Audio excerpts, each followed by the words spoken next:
Welcome to Behind the Paranormal with Paul and Ben Eno. How significant is it that UFOs, UAPs, are in the 2023 U.S. National Defense Authorization Act? How does reincarnation work with dementia patients? Who are the tree people? Hello and welcome to the 974th edition of Behind the Paranormal with Paul and Ben Eno, coming to you from WOON AM and FM radio in Woonsocket, Rhode Island, on the Paranormal Radio app from TalkStream Live, on YouTube, and via TuneIn.com. I'm Ben, that was Paul, and today we bring you an open line show that's a little different. And if you'd like to join us, you can call us from anywhere. That's 401-766-1240, or email Paul at BehindTheParanormal.com. I'm kind of ashamed to say that we don't pay enough attention to the Behind the Paranormal with Paul and Ben Eno YouTube channel. The weekly shows are uploaded, and there are some special videos we produced years ago, but there are hundreds of questions and comments that have gone unanswered. So today we will address some of those on this open line show. Yes. Okay, so let's begin. We got a pile of them here. This is from Aiden. I don't know where Aiden's from. That's not so obvious on YouTube as it is on Facebook. His question comes from the November 6th, 2022 show with Jillian Harris. Okie dokie. And Aiden writes to us. So what happens with dementia? Does the spirit body leave gradually or temporarily fade as the brain decays? Well, that's the dementia thing. That is, I'm not sure that's the right question from our point of view. In the excellent show with Jillian Harris, which I say was on November 6th, and you can look at it on, you can hear it on iTunes and all the rest, certainly at our website, BehindTheParanormal.com, there was some question about what reincarnation really is. One thing we always bring up is that time, from all indications of from Einstein all the way to quantum mechanics, is that time does not exist in a way that is past to future. That's a matter of our consciousness. And of course, once you get down to it, all of life is a matter of our consciousness. So what we pretty much said was that you're having parallel lives. That's our opinion. And when you have that, the notion of whether you have dementia in any one facet of your super life, a term we had to invent just to talk about this sort of thing, is irrelevant to your subconscious lives, where you simply would you're living parallel lives. Now, it's a difficult concept. Not everybody agrees with it, but there are two key factors. One is, as we mentioned, that all time is simultaneous, so past and future are happening at the same time, and also that all possible outcomes exist in the quantum multiverse, where we have this super life, which is all the facets we're living, and it's one big life. And the more positive you make your own life, the more positive your whole being will be. And I think that's pretty much the message of spirituality. So I don't know if the question would really apply. I thank Aiden for sending it, but I don't really think it's the right question. With all due respect. I think it's an interesting question, because as with all things in life, there's more than one layer to all of it, and I think we have this very simplistic black and white view of the world due to a lot of modern factors, where it's like, okay, well, it's just this one thing, and then that's it. But there's some really interesting research that's been done on dementia over the last couple of decades, and there's one really interesting thing. I can't remember off the top of my head where it's from, but there's a link between Alzheimer's and a couple of other forms of dementia where like any sort of trauma can kind of affect it. So it's whether it's like physical, emotional, or psychological, whatever, that can affect your memory over time. There's also the biochemical component to that, where heavy metals introduced into your body also can affect your mentality, or not your mentality, can affect you, mentally with, dementia and all that stuff. So like mercury poisoning can lead to dementia, and lead poisoning can. Any sort of heavy metals introduced into your body can really do some damage. And that's just one. Those are just two various components of the experience, and unfortunately, we don't have the ability. Well, we don't have the luxury of saying, well, it's just one thing or the other, because it's all linked together. The physical, the psychological, the spiritual, the multiversal. All these things are happening all at the same time, and they're all bits and pieces of the whole picture. And this idea of spirit body, I really wish we got more into that, because that's such an interesting way of putting it, because there is sort of a portion of us that does experience these things in a certain way, and it would, and it's not necessarily separate. I think we tend to view these things as separate, and they don't mix. It's like oil and water, right? It doesn't mix. But here's the thing: it does, because you can't think of it like oil and water. We have to think of it like a soup, and in that soup there are a whole bunch of ingredients that all lead to a taste. If you separate the carrots from a chicken soup, you're going to have a different taste. It's a soup, but it won't be the same soup. And to get this whole soup that is the human experience, we need all the ingredients in it. So with that in mind, the sort of holistic view of this, I think it's not necessarily that it's separate. I think it's that all of these things are experienced at the same time. So if you're if you're experiencing all of these things in dementia, I wish I could tell you from experience, but I can't, because I haven't been there yet. But I might be there sooner than you will. Well, here's hoping you don't. Yeah, exactly. But just from experiencing it through others, like my mother's grandmother, great grandma, who we would go visit all the time when I was younger.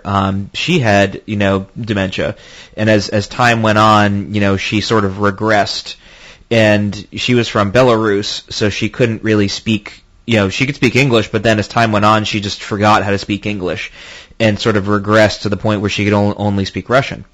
And, her word order would be wrong, but, she basically reverted to what she knew as a kid. And it was just like she just kind of, she couldn't remember anything anymore, and she couldn't even, communicate with us effectively. So, I mean, at that point, I was young when that happened, but it was an experience, because she wasn't gone. You could tell there was something there, but it was changed, it was different, it was connected with something else. And it's just like the rest of our lives, right? So it's like, just because somebody leaves town doesn't mean they're gone forever. It's like that web of relationships, stays with us. And I think that's holistic in the human experience. I think that's very profound. I have really no evidence for this, but I have a suspicion that maybe things like dementia or less serious forms of that sort of thing, white matter disease or whatever, are almost, at the risk of being misunderstood, almost merciful, in the sense of your consciousness is sharing more in a facet of yourself that was better, happier, easier in many ways. Now that might be just baloney, but I've always... No, it's kind of funny you say that, because I was talking to my coworker about this, who she was talking about how, her mother had Alzheimer's, and she passed away right when COVID started.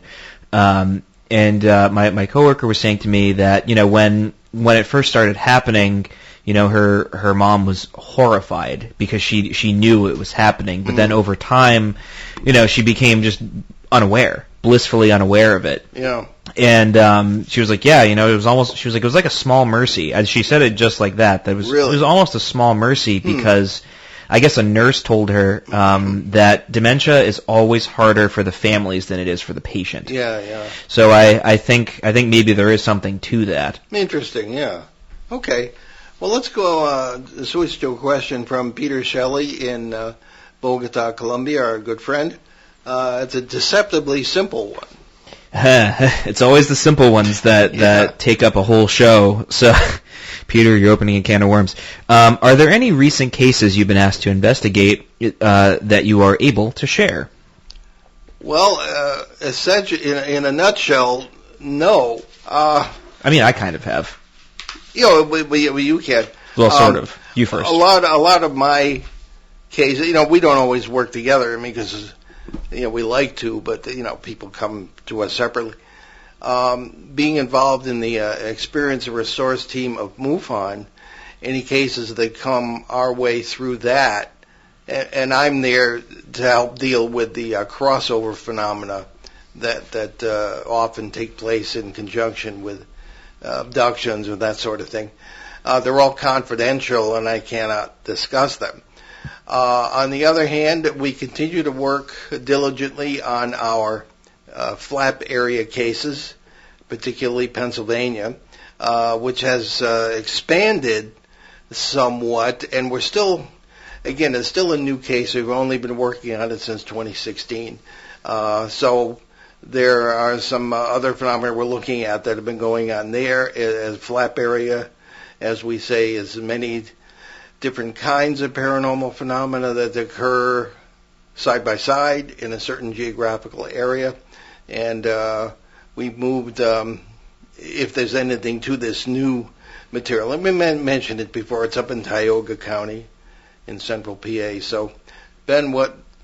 So at my current job, a few of my coworkers were saying, "Oh, this building's haunted," or whatever, and like there's all sorts of stuff going on, and they did an investigation on their own. I know.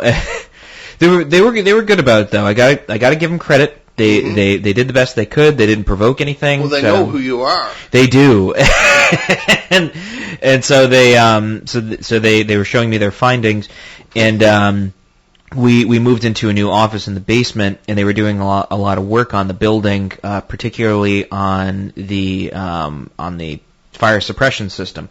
So for those who are not savvy to large buildings and building code, depending on the size of your building, you require a certain main pipe that has to basically bring water into the building, and it was a pretty sizable pipe. It was like 8 inches by 8 inches, and that was right behind our poor accountant's office.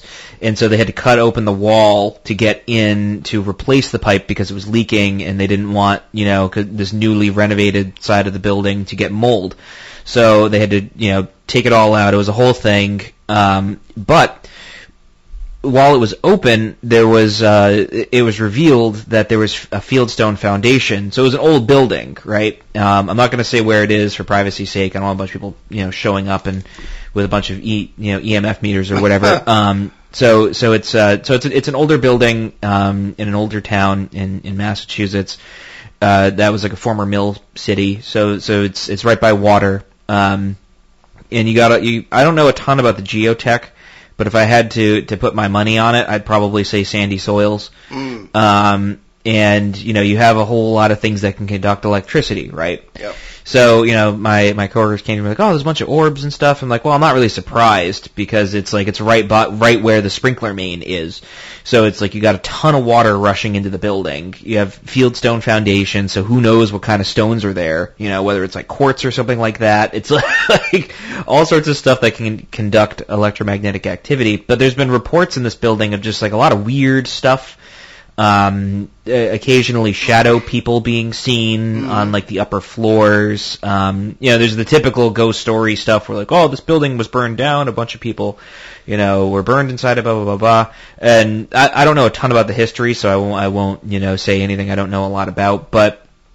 I do think it's interesting. It's ironic because where I work now is right across from where my coworkers got all this footage, and so it's like, okay, yeah, we'll if I see a bunch of orbs flying around, then we'll know. But I mean, I don't really get a bad feeling about it. It's just kind of like I don't know. It's just something that kind of happens. Yeah. I'm also not particularly focusing on it. I'm just because I have so many other things I have to do. Of course. That it's like I'm not going to bother interacting with it. But I mean, we'll see. So I'll keep you updated on it. Of course. Thank you. Yeah. Before we leave and go to another question, we get reports all the time. Aside from MUFON and aside from flap areas. From people who simply write in literally from all over the world and ask advice, but we don't consider that a case. I've said this before, but I always get a kick out of these people who say, "Oh, I've investigated thousands of cases," and you're what 40 years old. I mean, what do you consider a case? Even the Warrens, they were at it at least as long as I've been, and. They would say we investigated thousands of cases. Well, what do you consider a case? How long do you spend on it? What effort do you put into it? Do you actually go there and spend time? As I say, we work on cases for years. So that's just my 2 cents on that. We have another, before we go back to YouTube, our dear friend Phil, who is a show reporter, who moved from the Litchfield Triangle in Connecticut down to Savannah, Georgia. It promises a report from there soon. And sent in a question today.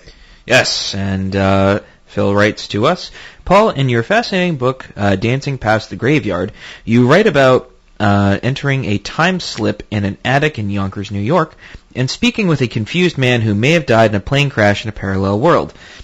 From what you wrote, he seems to be a bit, quote-unquote, stuck at first as he adjusts to one of his parallel lives. Can you tell us briefly now your perception on why he was briefly stuck in that church and could not get out?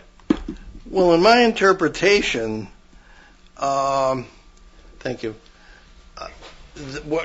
And again, at this point, that was very early on. I had not actually worked out some of these theories that we use today. It was cases like this that really pushed me over the cliff there to realize that the old ideas just weren't good enough if you were open-minded to what was really going on. What happened was that these people had heard strange noises in the attic, feeling of a presence, this kind of thing, and so naturally they assumed it was a dead guy, okay? Because what else could it be?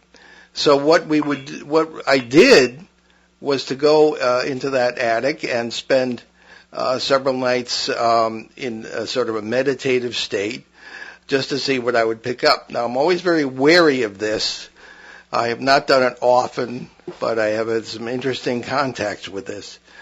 This person, pardon my voice, this person remembered, his memory changed as we were in contact. Now, he was afraid of me because he said he was in this stone church in Virginia, and he, that he had a memory of this plane crash, and then all of a sudden, as we spoke over time, his memory changed, and it turned out that he was now the pastor of this apparently Episcopal church, Anglican church, and I actually heard the door open and people coming in for choir practice. So, I mean, to tell him, I said, what the heck was this about? And apparently I may have witnessed his transition, or translation, as it were, from one facet of his super life to another, where he was a different person in a different place. And, the phenomena surrounding this would usually be interpreted as a spirit or a ghost. but everything was very physical. So that's essentially what that was about. It is in the book, Dancing Past the Graveyard, along with a number of other cases of that kind. So, Phil, thank you for sending that in. I hope I answered your question. And we have on the phone our cousin Rick Eno, our show reporter from Northern California. Good morning, Rick. Good morning and Merry Christmas to everybody. Well, thank you very much. And the same to you and the Eno clan out west. So what's cooking out your way? Well, I guess 2 or 3 things that are related to the show today. One, you were discussing orbs and lights, and actually the cases that have been coming through to me, both on MUFON and in other ways, have been to do with orbs and lights. One in San Francisco, very close to the water. The event lasted over an hour, and it was witnessed by several people. And it was a small, bright light with web light strings, and it would change position and static. And the next one was in the Sierra here in California, and it took place over a mountain, and that only lasted about 3 minutes.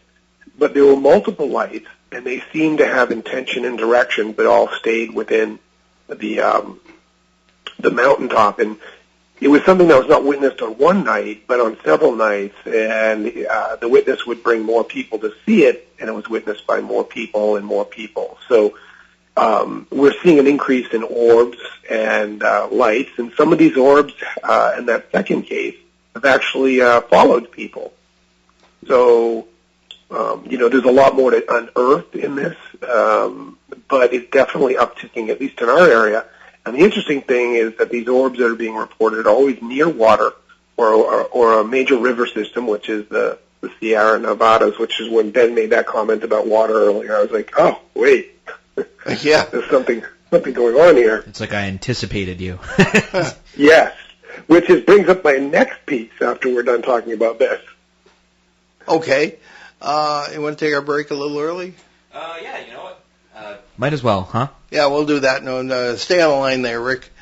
You're listening to Behind the Paranormal with Paul and Ben Eno on WOON 1240 AM, 99.5 FM in New England's beautiful but chilly Blackstone River Valley. We'll be right back. Stick with us.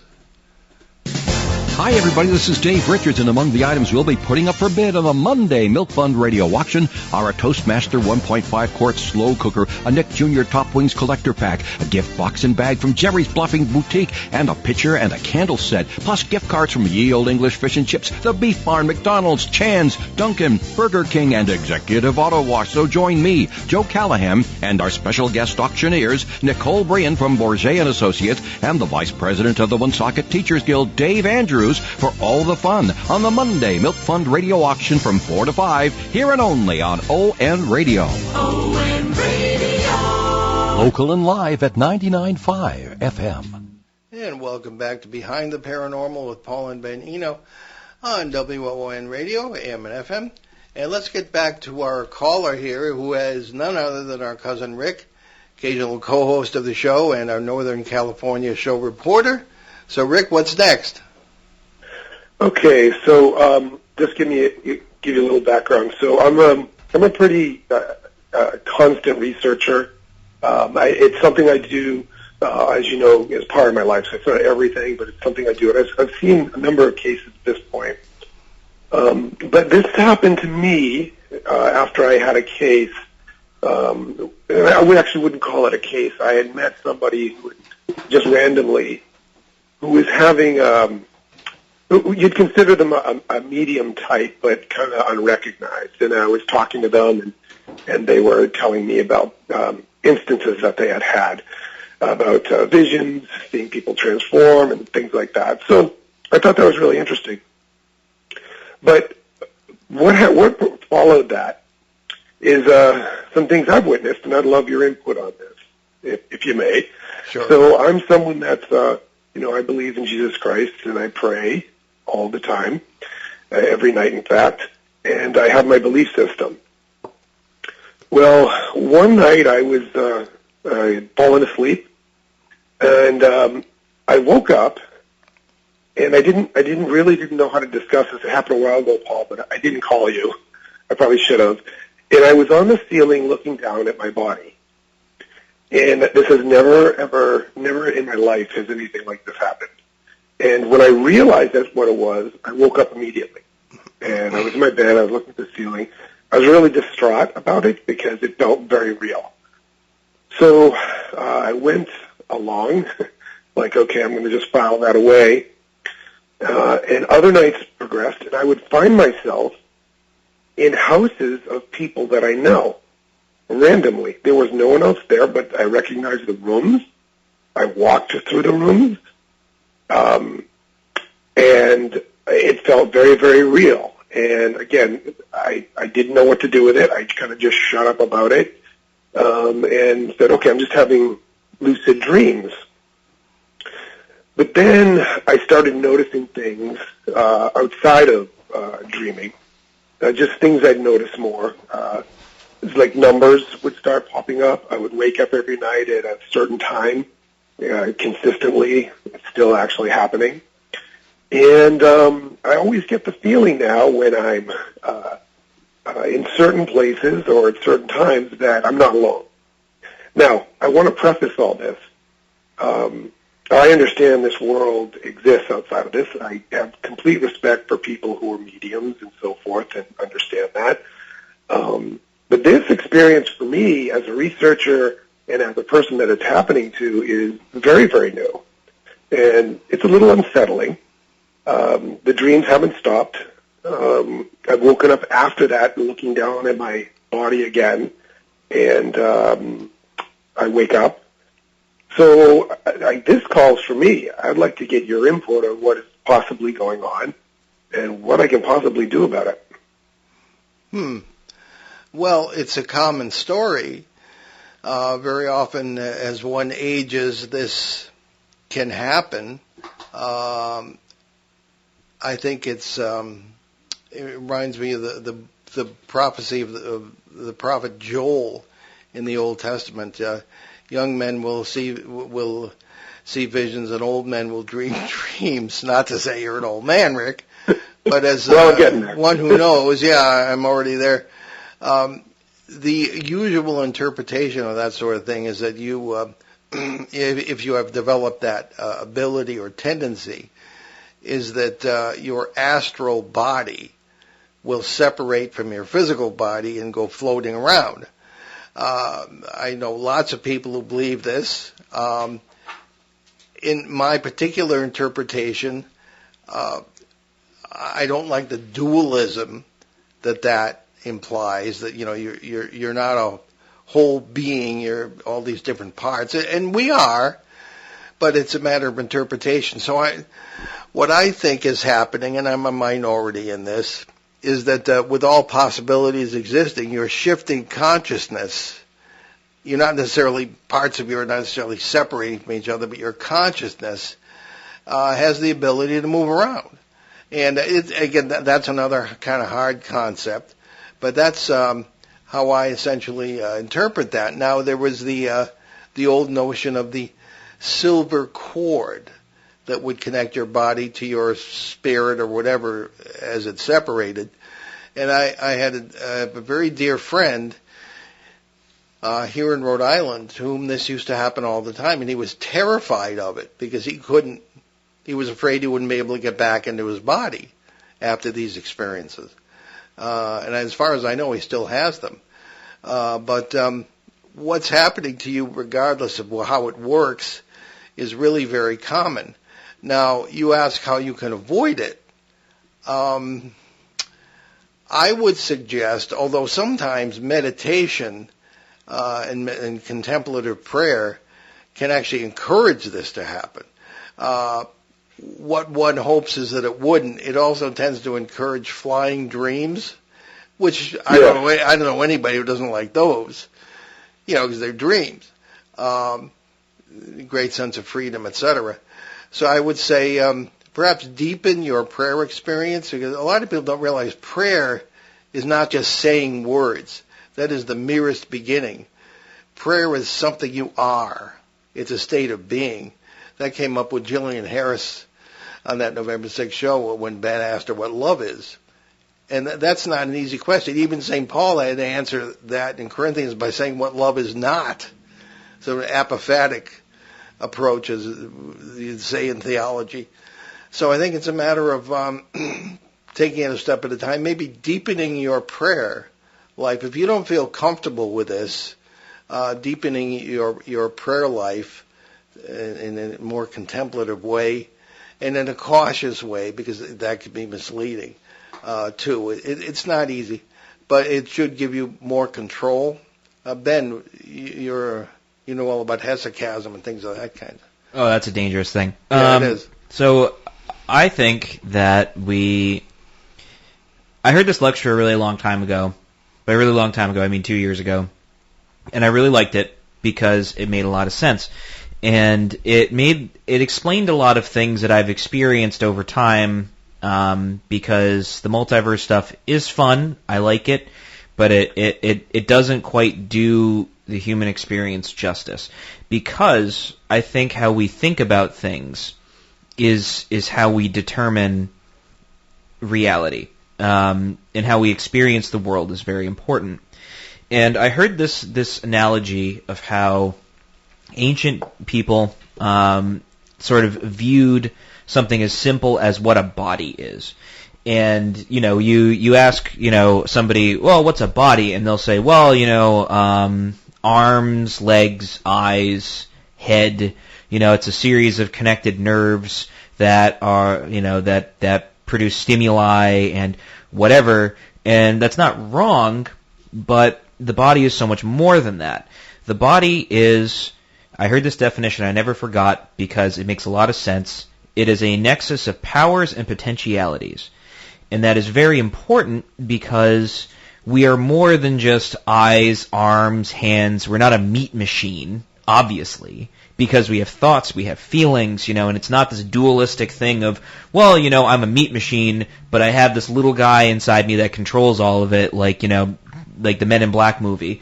It's like, it's something, we're a nexus of powers and potentialities, and I'll give you an example. And I've talked about this before, but for those who haven't heard it, it's, the way that ancient people would view things is super interesting. So the Bible's a great example because a lot of people in this particular area know at least the bare basics of it, which is, like they'll say things in it like, Jonah fled from before God's face, or God walked in the garden. And it's like, well, does God have a body? Like, what's that all about?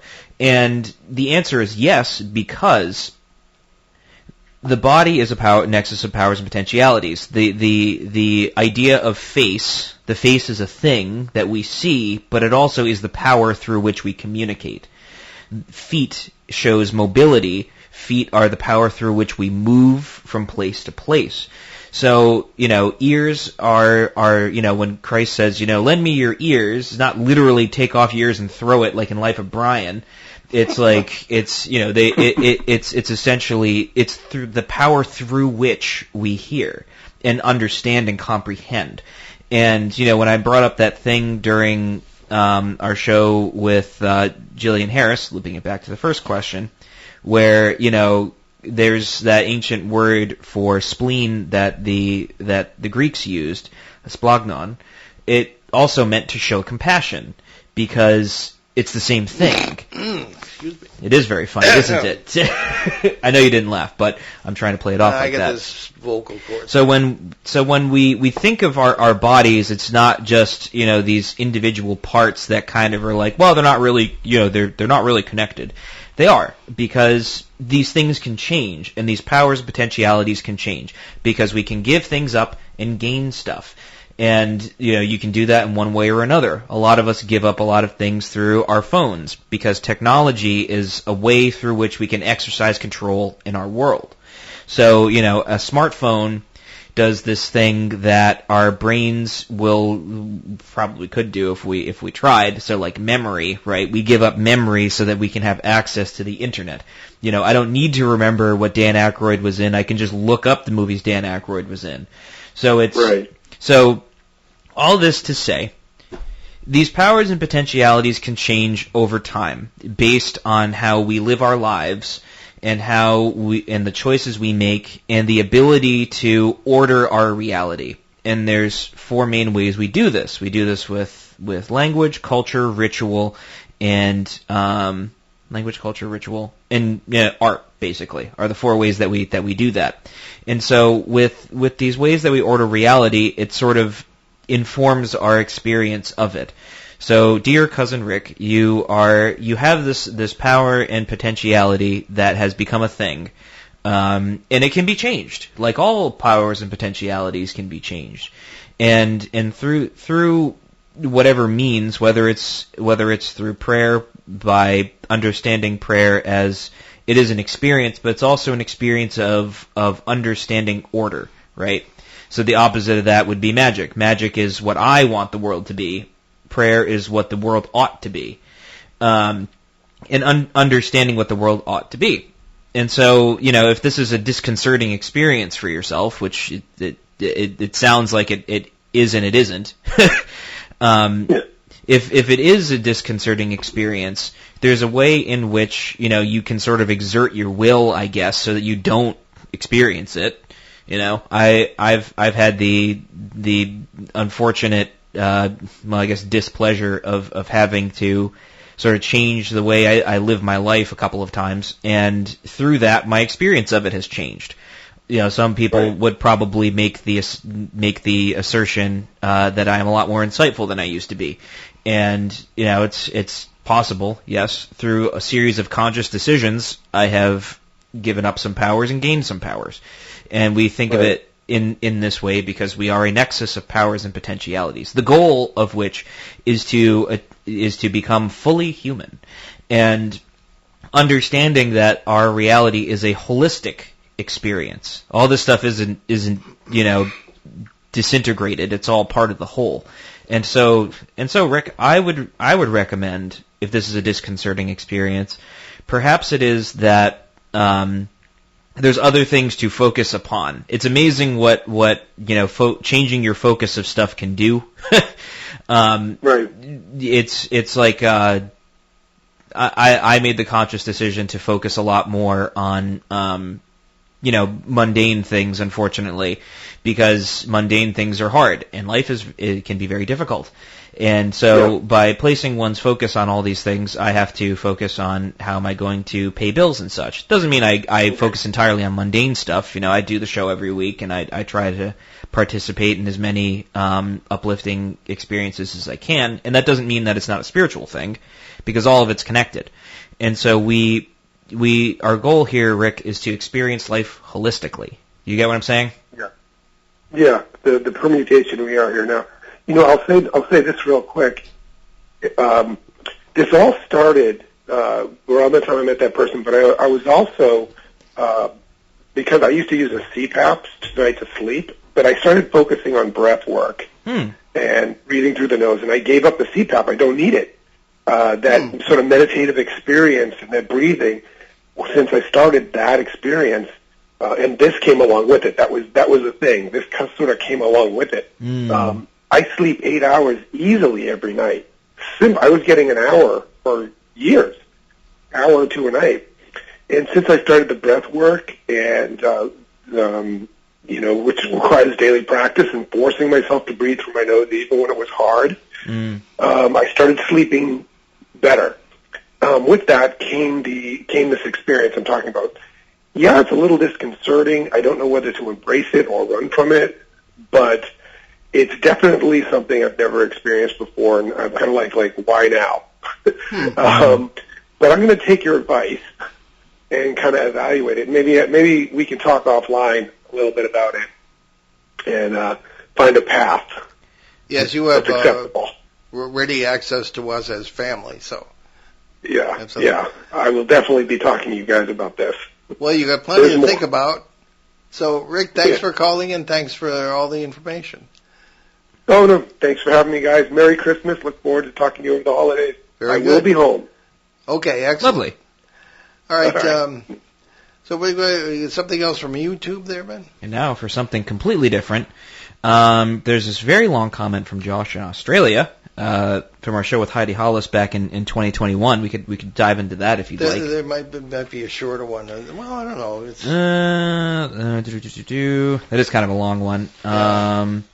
There is the Tree People. We can go with that. Oh yeah, okay. Russ in Connecticut. So Russ writes to us. Didn't mean to rhyme that. I've been drawing and telling stories for many years about the tree people in this area. This is in reference to our YouTube video on the Litchfield Triangle posted back in 2016.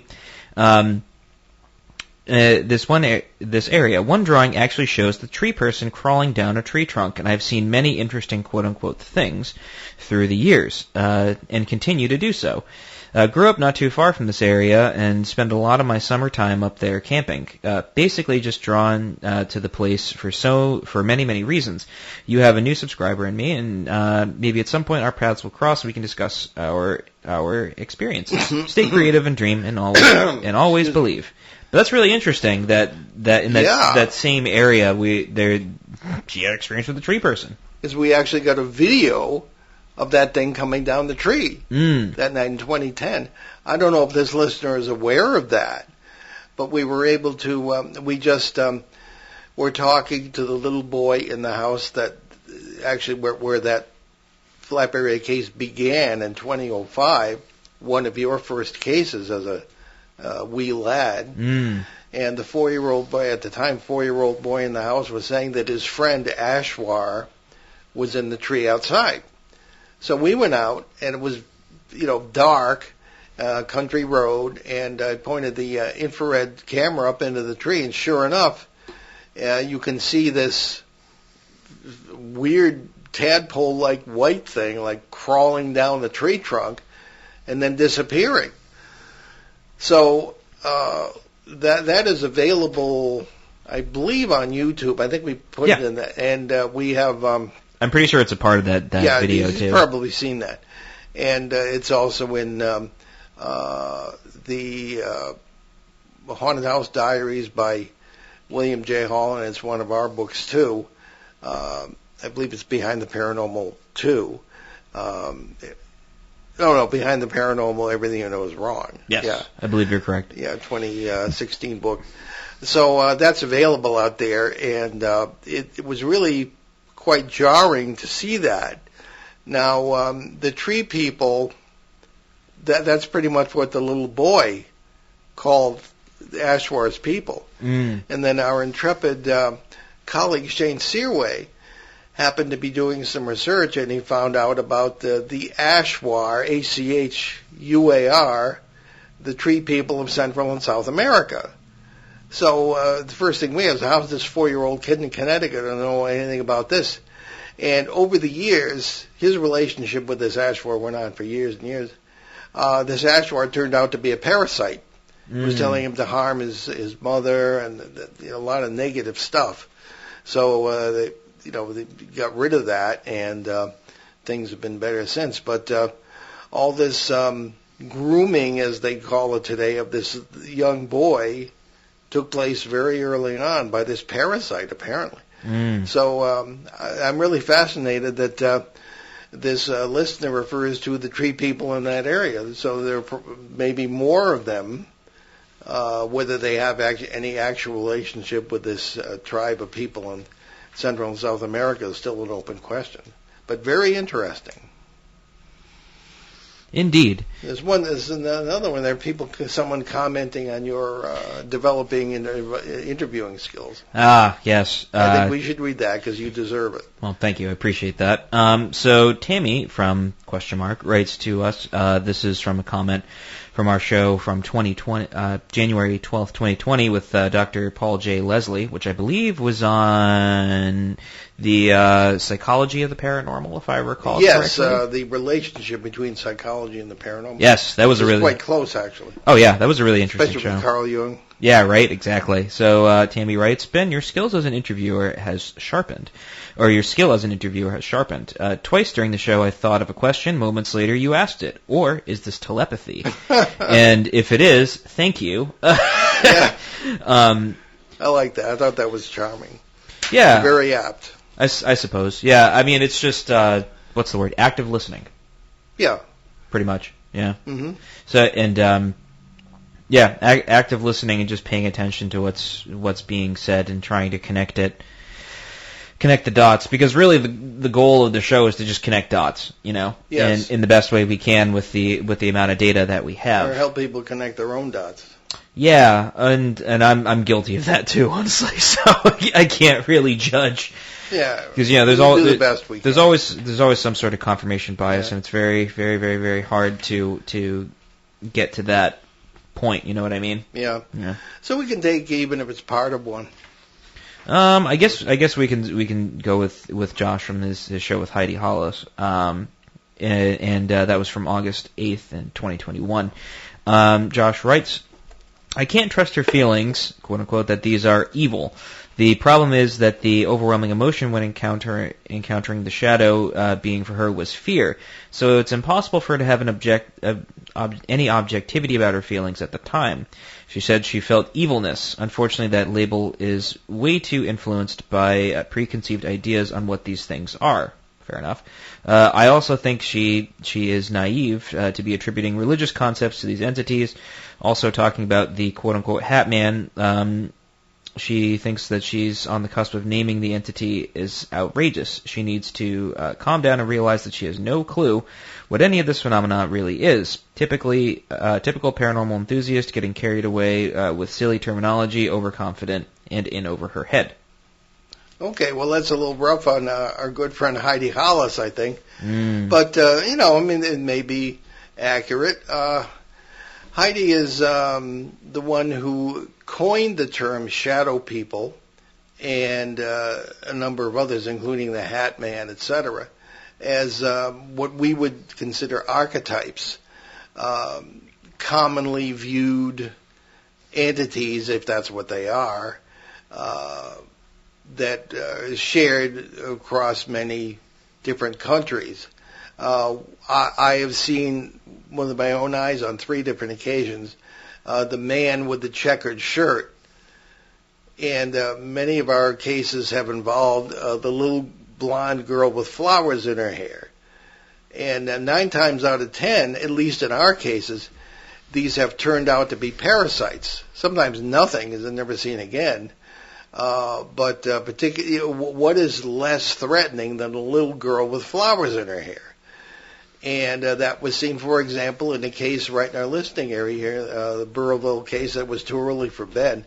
Started in 1998 and was kind of ongoing. Actually, you did get involved later with the shaman there.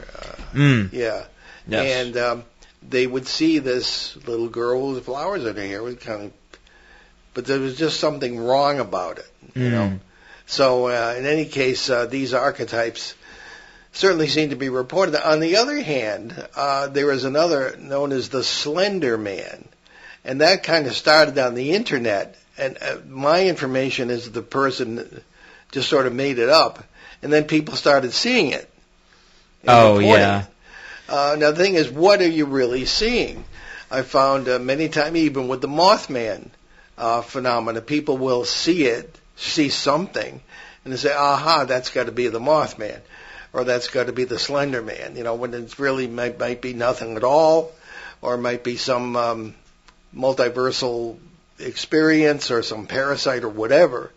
So I think it's, as I think Ben might agree, it all depends on how we look at it, and it all depends on our own interpretation and our own consciousness. Yeah, because it's, we're taking the data that we have and trying to construct a story out of it to make it make sense. And as I was saying earlier, connecting the dots, we order reality through a couple of different ways. One of those is language. So we're trying to figure out what's going on by making a story out of it. And, it's funny because now there's a meme about the Hat Man. And it's... Oh, really? Yeah, usually it has... Yeah, it has to do with, taking too much Benadryl, and then you see the Hat Man, and it's kind of a joke. Sorry, Heidi, but I get where Josh is coming from, but at the same time, it's like it is true that we bring to the experience what we already have, and we try to interpret it with the information we have, and I understand, you try to be objective in an experience, but while you're experiencing it, it's very hard to be objective. It is, yes. It's like you're in a car crash and you're like, it would be like you're crashing, you're in a car crash, you're about to crash into a truck, and you're like, you're probably not thinking, you're probably not thinking rationally at that point. But I don't think it's really like, something where you can think rational. I'm trying to think of an equitable experience, and I don't think that's going to do the trick. I don't know. Let's say you're walking down a dark alley and there's some threatening guy there, right? It's like you're not thinking logically about it. You're kind of acting on emotion or instinct or whatever. If you happen to be, like someone who can calm themselves down in order to think rationally about stuff, good for you. But a lot of people aren't like that, and I would understand that completely. So I understand that it's hard to trust feelings and emotions, but at the same time, we have instincts for a reason. And so, it's probably not entirely fair to discount her experience completely, or even at all, because we didn't experience it. So right. I'm always saying that, yeah. I do understand the idea of, attributing names to things to like, oh, well, it sounds kind of goofy and silly, but at the same time, it's like we're working with the information we have. Right. And unfortunately, we all view everything through our own personal experience. And so there is an objective reality that we're all experiencing but we're all experiencing it differently. So, it's hard to sit there and say, well, that's dumb, because none of us were there except Heidi. Well, that happens to me all the time. People say, well, the Bridgeport house, how could all that happen in such a tiny place, the poltergeist outbreak of 1974? I said, well, I was there. I saw the whole thing. Right. And with all due respect, you were not. So there you go. But just briefly, I find myself in a bad position sometimes I've made my living as a journalist, sometimes as a freelance journalist for the last 43 years. And when these things I try to approach the paranormal from that point of view. But a journalist is not supposed to become part of the story unless you happen to be in a natural disaster or something and experienced it. Well, that happens to me all the time because in the last book, this Dancing Past the Graveyard, is full of experiences that I had that I reported on. So I don't know. You can only be as objective as you can be. So anyway, let's get to our announcements, if you would please, Ben. Sure thing. And so we shall start off with the New England Parafest in Kittery, Maine. You can find us there April 22nd and 23rd, 2023. The event will kick off the week before. On this show, April 16th, when we have all the event headliners with us on a panel. And we'll be at the Para Expo 2023 aboard the USS Salem at Quincy, Massachusetts, May 19th to 21st. We'll be among the speakers and will broadcast live from the ship, we hope, on Sunday, May 21st. And other events in 2023 for which we or I will be present include the Exeter UFO Festival in September and the Arizona Dowsers Conference in October. You can visit our show website, that's BehindTheParanormal.com, where you can find over 1,100 hours of our regular shows and the special broadcast since 2008 from CBS Radio, Achieve Radio, and here on WOON AM and FM. You can also hear many of these broadcasts on any major podcast platforms, including Spotify, Apple Podcasts, and YouTube. And you can also, right on that main homepage, you can download our show app. So what's cooking for next week, Ben? Well, December 18th, geez, we're just flying through December here. Yep. We welcome New York author and researcher Bruce Hallenbeck to the first known witness to the Kinderhook Blob of the Hudson River Valley. That's really weird. I can't wait to hear about that. I know, me too. Yeah. It's a fun name, and it just rolls right off the tongue. A real blob. But blob. We leave you today with a thought from our contemporary British author and satirist, Sir Terry Pratchett. The trouble with having an open mind is that people will come along and insist on putting things in it. So I'm Paul Eno. And I'm Ben Eno. And thanks for joining us on our great cosmic journey. And we shall see you next time on Behind the Paranormal. Return to this radio frequency 167 hours from now for another edition of Behind the Paranormal with Paul and Ben Eno.